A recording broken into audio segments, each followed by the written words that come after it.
Welcome to another old airsoft stuff. Today we're going to talk about the S&T M1903 Springfield sniper rifle. I got one of these off of Hop Up, used but in good condition, and was excited after seeing it on eVic and other places with the neat wood grain finish like you can see here in the ad photos.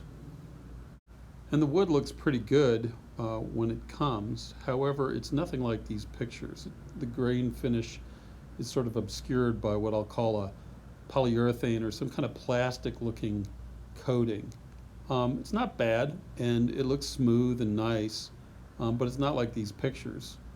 What I got looked more like this, had a kind of a plasticky sheen, and after doing research on it, noticed that it was very susceptible to damage. In fact, if you watch the TNT SWIT upgrade on it, you'll notice the guy hits it with the screwdriver and mars the finish pretty quickly. Mine had some minor blemishes and cuts in it, but none of that really neat wood grain finish that I wanted, and that sort of bothered me. And here you can see it looks nice, but it's too smooth for a service weapon. Unable to leave well enough alone, I decided to restain the wood and try to get that nice grain finish. So here's how I did it. Step one's pretty basic. Disassemble the parts. Do this because it's going to be impossible to sand around and remove the finish with the metal parts in place. Once you've done that, second step is to remove the factory finish. I used a little Ryobi hand sander to rub off the finish. Was careful working up through lower grains of grit, finer grains of grit, working my way up.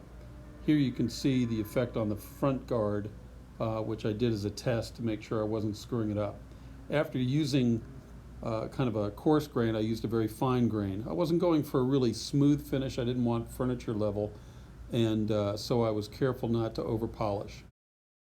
Then used a trick I gleaned from another YouTube video of someone upgrading their PPSH, where they ran the new wood through a box of bolts. Believe it or not, it impars some of these nice little mars to the finish, which is what I was going for. Here you can see kind of the finished effect where a BB hit the original owner's gun. The technique is not too complicated. Just run the wood through the box and let it create some random scratches and mars, and that will come out later in the staining process, as you'll see. I kept my damage kind of to a minimum and put it in areas that I thought there'd be a lot of wear. Once the factory finishes off, the next step is to coat with a stain. I used Varathane and some Minwax that I had.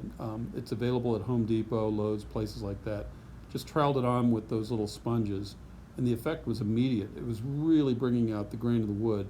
I also tried to focus the stain in darker areas where I thought the hands would wear, as you can see here around the grip where you hold it when you pull the trigger.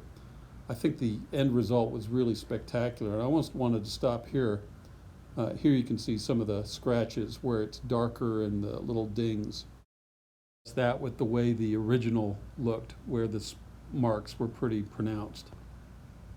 I just use care in darkening and filling in spots, putting extra wash or extra stain to try to bring out those darker colors to show more wear.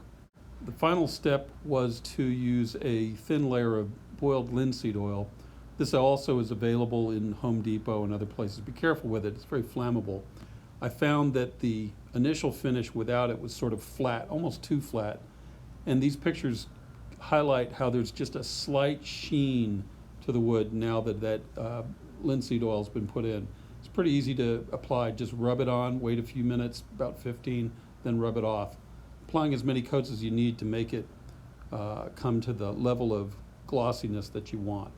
In the end, this was a pretty simple way to make this rifle look much more realistic, and I enjoyed the process. It's simple enough to do, so go knock it out, guys. Bye.